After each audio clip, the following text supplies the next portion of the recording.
GTV news Uttarakhand में आपका स्वागत है। इस वक्त हम मौजूद है ग्राम लिब्बा-रेड्डी में करतार सिंह बढ़ाना जी के लिए। भाई साहब बढ़ाना जी चुनाव जीत रहे हैं। आप देख रहे हैं कितनी भारी भरकम भीड़ है। RLD की भीड़ भी है और आप देख सकते हैं भारतीय जनता पार्टी की। और यहाँ आसपास के युवाओं में जितना जोश है, मैंने तो इतने सारे चुनाव देखे हैं, पहली बार देख रहा हूँ। इतना सारा जोश भरा हुआ लोगों के अंदर। डीजे लेके अपने पैसों से आ रहे हैं। लोग बाग तो कह रहे हैं बढ़ाना जी पैसे खर्च कर रहे हैं, पर मैं देख रहा हूँ युवा अपनी जेब से भी पैसे खर्च कर रहे हैं। आप देख सकते हो कितने सारे ट्रैक्टर ट्रॉली कोई किराए पे नहीं आते हैं। ये खरीदी हुई जनता नहीं है, ये कार्यकर्ताओं का अपना जोश है। आपको भली बात सब लोग दिखाई भी दे रहे होंगे। ये सब बाहर की लाई हुई भीड़ नहीं है कहीं की, ये क्षेत्र की जनता है, आसपास के गाँवों का वोटर है ये, जो आज घरों से निकला है। परिवर्तन की लहर है। आप देख सकते हो जो 20 साल से भारतीय जनता पार्टी का यहाँ पे कोई विधायक नहीं बना है, शायद इस बार हमें दिखाई दे रहा है भारी मतों से हम लोग जीतने जा रहे हैं। सर कौन कौन पहुँच रहे हैं यहाँ पर? माननीय जयंत चौधरी जी आ रहे हैं, कैबिनेट मिनिस्टर जी आ चुके हैं यहाँ पे यूपी से, और CM साहब आ रहे हैं हमारे माननीय पुष्कर सिंह धामी जी, और भारतीय जनता पार्टी के बहुत सारे पूरे प्रदेश के कई सारे विधायक भी आ चुके हैं। अपने जिला पंचायत सदस्य हैं, बहुत सारे जिला पंचायत अध्यक्ष हैं, सांसद हैं, अपने राज्यसभा के भी हैं, माननीय त्रिवेंद्र सिंह रावत जी हैं। जी सर, इन्हीं के साथ साथ और से पहली बात आपका बहुत बहुत धन्यवाद। आज हमारे माननीय मुख्यमंत्री जी आदरणीय करतार सिंह बढ़ाना जी के जो उपचुनाव है इसके फेवर में आ रहे हैं, अभी बल्कि आ गए हैं आने वाले 5-7 मिनटों में। और ये चुनाव जिस तरह आप लोग देख रहे हैं बहुत अच्छे मार्जिन से जीत रहे हैं। जैसे कि यहाँ पर भीड़ का जोरों शोरों सर काफ़ी देखने को भीड़ मिल रही है। इसमें क्या लगता है कितने % तक चुनाव होगा? ये चुनाव इतिहास में दर्ज हो जाएगा कि इतनी वोटिंग हुई, कम से कम 90% चुनाव वोटिंग होनी चाहिए मेरे हिसाब से, जिस तरह जनता का उत्साह है। और हम कम से कम 20-25 हज़ार वोटों से इस बार जीतने जा रहे हैं यहाँ से। सर जैसे इस बार लोगों का नाम है कि हाजी भी मैदान में है और काजी भी मैदान में है, लेकिन करतार सिंह बढ़ाना के होते हुए सब पीछे हैं, तो उसके बारे में आप क्या कहना चाहेंगे? नहीं, अभी आप यहाँ देखे रहे हैं, ना हाजी का ना काजी का, अब तो करतार सिंह बढ़ाना जी है हमारे यहाँ। पूरे मंगलौर विधानसभा इस टाइम करतार सिंह बढ़ाना का ही नाम ले रही है। जितनी भी बिरादरी हैं, क्या मुस्लिम है, क्या हिंदू है, क्या हमारे SC समाज के हैं, सब में इस टाइम करतार सिंह बढ़ाना जी है और भारतीय जनता पार्टी है। ये सुना जा रहा है सर यहाँ पर कि जब से ये हाजी और काजी की सरकार बन रही है तो यहाँ पर कोई रोजगार का या शिक्षा का कोई ज़्यादा प्रभाव नहीं है, तो करतार सिंह जैसे बढ़ाना जैसे मैदान में आ रहे हैं, तो इन्हें लेकर आप क्या कहोगे शिक्षा के बारे में?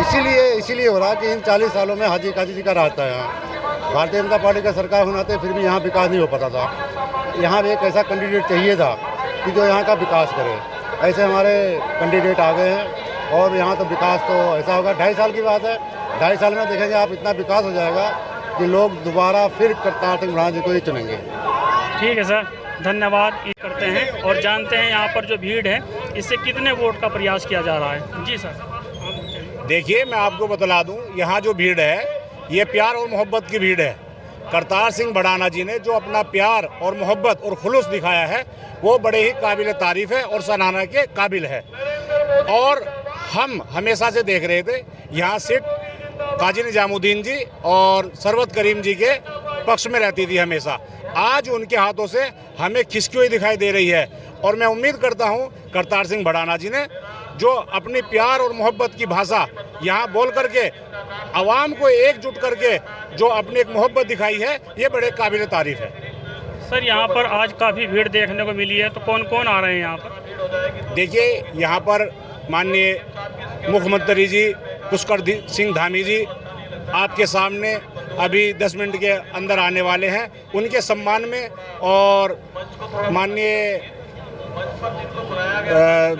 MP साहब त्रिवेंद्र रावत जी यहाँ पर तशरीफ़ ला रहे हैं। उनके मोहब्बत और खुलूस के साथ आवाम उन्हें देखने के लिए और करतार सिंह बढ़ाना की मोहब्बत के लिए भीड़ इकट्ठी हुई है। धन्यवाद सर। सीट पहली बार भारतीय जनता पार्टी जीतने जा रही है और इस सीट पर भारतीय जनता पार्टी अपना नया कमाल दिखाएगी। 21,000 को 42,000 बनाएगी। करतार सिंह बढ़ाना के पक्ष में वोट हो रही है और ये जन सैलाब जो दिखाई दे रहा है ये करतार सिंह बढ़ाना की जीत की तरफ अग्रसर है और ये 70 सालों में पहली बार सीट जीतने जा रहे हैं करतार सिंह बढ़ाना जी। और विकास जो नहीं हुआ है वो करतार सिंह बढ़ाना जी के माध्यम से मंगलौर विधानसभा में विकास होने जा रहा है। कहते हैं कि वहाँ पर शिक्षा के बारे में अभी पीछे है और करतार सिंह बढ़ाना जी अगर आ जाएं तो परिवार ज़्यादा शिक्षित होगा और आपका कस्बा मंगलौर विधानसभा भी शिक्षित होगी। बिल्कुल बिल्कुल सही बात है। इसके बारे में आप दो शब्द। देखिए, शिक्षा के मामले में देखे जाए तो शिक्षा के मामले में भी मंगलौर पिछड़ा हुआ है, स्वास्थ्य के मामले में पिछड़ा हुआ है, हर क्षेत्र में पिछड़ा हुआ है।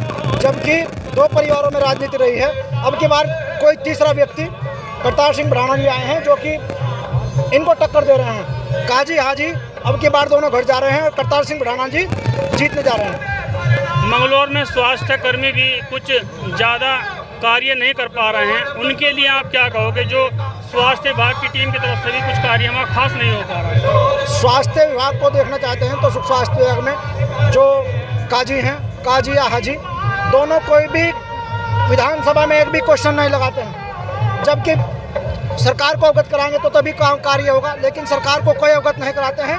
वो सिर्फ और सिर्फ अपने कार्य निकलवाने के लिए काम करते हैं, न कि जनता के लिए काम करते हैं। आइए और सही बात करने का प्रयास करते हैं। जी सर, क्या नाम है आपका? राजेंद्र शर्मा। सर, जैसे कि काफ़ी भीड़ है यहाँ पर, इस भीड़ से देखते हुए क्या लगता है आपको? इस भीड़ से देखते लगता है करतार सिंह बढ़ाना जी एक तरफा इलेक्शन में जीतेंगे, क्योंकि यहाँ पे हाजी और काजी साहब ने काम नहीं किया है। पब्लिक परेशान है, किसी भी क्षेत्र में आप शिक्षा लगा लो, स्वास्थ्य लगा लो, किसी भी क्षेत्र में काम हुआ नहीं है। इसलिए अभी पब्लिक चाहती है जो सेंटर में हो, वो स्टेट में हो, वो विधानसभा में हो। इसलिए डबल इंजन की सरकार है, बढ़ाना साहब यहाँ से सीट एक तरफा निकालेंगे। ठीक है सर, धन्यवाद।